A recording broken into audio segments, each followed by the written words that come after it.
4e attaque. Donc là, on est sur du gazelle punch. Alors, gazelle punch, c'est des fois controversé. Je vois souvent les gens qui sont très... peut-être des gens de la fédération. Ouais, académique. Très académique, voilà, qui disent non, normalement, les 2 appuis doivent pas quitter le sol, machin et tout. Après, au moment de l'impact, tu as les 2 appuis au sol, normalement. Hein.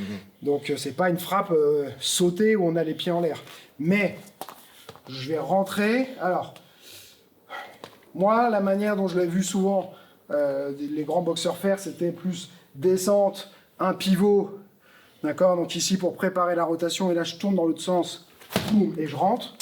Lui, il met pas trop ce pivot d'épaule, mais il fait une petite descente sur les appuis, souvent. Parce que c'est déjà, on verra après dans la partie feinte, mais c'est dans son jeu.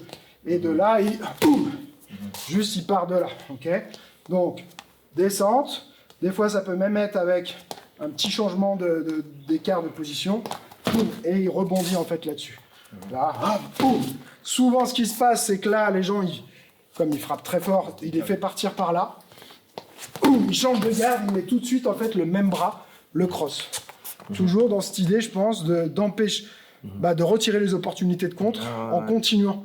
Tu vois, il occupe l'espace et il les asphyxie, il les force à se défendre en fait.